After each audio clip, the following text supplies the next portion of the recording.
Bismillahirrahmanirrahim. Assalamualaikum warahmatullahi wabarakatuh. Bagaimana kabarnya anak-anak soleh, anak-anak cerdas, kelas 6 SD Baitur Rahman? Mudah-mudahan sehat selalu ya dan tetap semangat. Kembali lagi nih bersama Bunda Nala.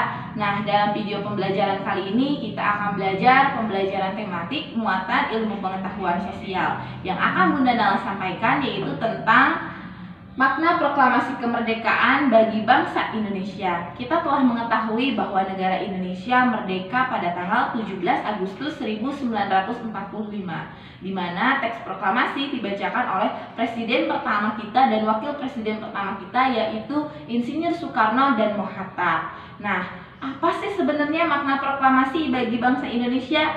Nah, yuk kita simak. Yang pertama yaitu menandai lahirnya bangsa Indonesia yang merdeka. Proklamasi kemerdekaan merupakan peristiwa bersejarah bagi bangsa Indonesia. Peristiwa ini menandai lahirnya negara Indonesia. Rakyat Indonesia sudah terbebas dari penjajahan. Dengan adanya proklamasi kemerdekaan, penderitaan yang selama ini rakyat Indonesia rasakan sudah tidak ada lagi. Karena rakyat Indonesia bersemangat untuk melawan penjajah. Karena kemerdekaan itu ialah hak segala bangsa. Lalu apa sih makna proklamasi yang kedua? Makna proklamasi yang kedua yaitu puncak perjuangan meraih kemerdekaan. Indonesia dijajah oleh bangsa asing sudah sangat lama.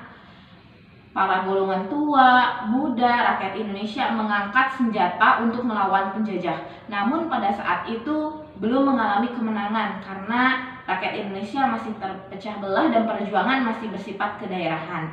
Hingga setelah Sumpah Pemuda pada tahun 1928, rakyat Indonesia bersatu dari Sabang sampai Merauke, berjuang melawan penjajah hingga mengalami kemenangan. Pada saat Perang Dunia Kedua, ketika Jepang kalah oleh Sekutu, itu dijadikan kesempatan emas oleh bangsa Indonesia, terutama oleh golongan muda, di mana para golongan muda mendesak golongan tua untuk segera memproklamasikan kemerdekaan. Namun pada saat itu golongan tua yaitu Insinyur Soekarno, Mohatta tidak mau terburu-buru karena takut terjadi pertumpahan darah lagi.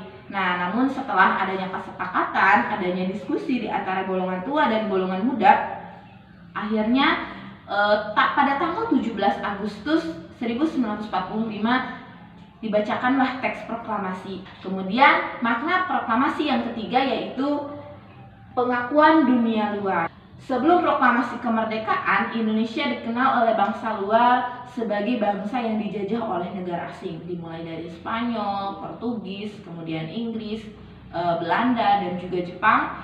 Nah, Indonesia itu masih dianggap oleh dunia luar sebagai negara yang dijajah. Namun setelah dibacakannya proklamasi kemerdekaan pada tanggal 17 Agustus 1945, negara mengakui bahwa Indonesia telah menjadi negara yang merdeka dan juga berdaulat. Itu semua diikuti oleh pengakuan dari negara yang pertama yaitu Mesir. Mesir ini adalah negara yang pertama kali mengakui Indonesia merdeka, kemudian disusul oleh Suriah, oleh Irak, oleh Libanon, oleh Saudi Arabia, dan juga oleh Afghanistan.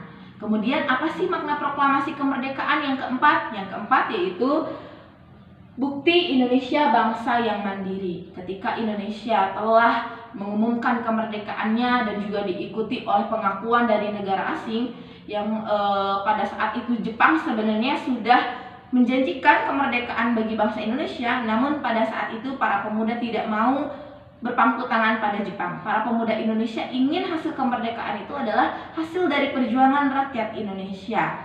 Seperti itu. Jadi kemerdekaan itu diraih dengan perjuangan rakyat Indonesia, bukan atas pemberian atau hadiah dari negara lain ya. Kemudian makna proklamasi kemerdekaan yang selanjutnya adalah landasan untuk bersikap pada dunia. Jika sebelum merdeka, Indonesia masih menjadi negara yang selalu mengikuti keinginan negara-negara lain.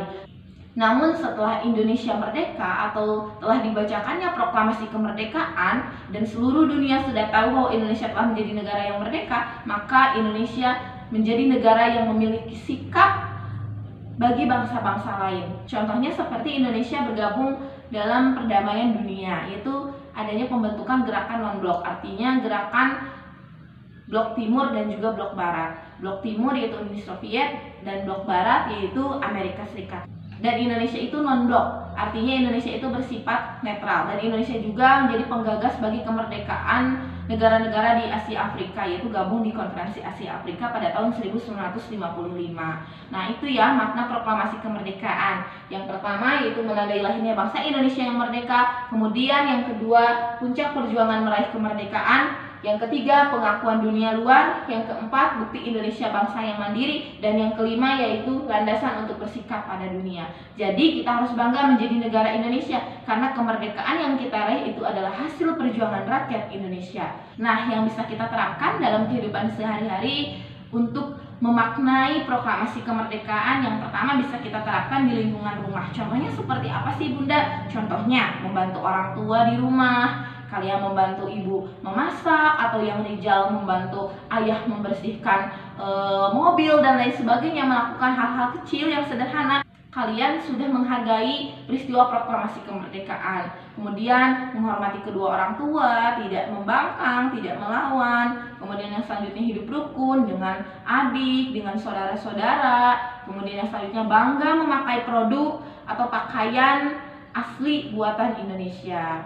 Nah, kemudian yang selanjutnya yang bisa kalian terapkan untuk memaknai proklamasi kemerdekaan yaitu di lingkungan sekolah. Contohnya seperti giat belajar, kemudian mengikuti upacara bendera, kemudian toleransi. Kemarin sudah Bunda sampaikan ya tentang toleransi, artinya menghargai, menghormati perbedaan di antara individu ataupun kelompok. Kemudian yang selanjutnya mengikuti kegiatan pramuka. Pastikan di Kasyafah juga kita sudah belajar tentang kegiatan-kegiatan pramuka. Nah, ketika kita giat belajar, kita toleransi, kemudian kita tidak membeda-bedakan antar teman, berarti kita sudah menghargai peristiwa proklamasi kemerdekaan. Nah, itu yang bisa Bunda sampaikan. Mudah-mudahan dapat dimengerti ya. Oh ya, jangan lupa like, komen, dan subscribe ya channelnya Bunda Nala. Dan wassalamualaikum warahmatullahi wabarakatuh.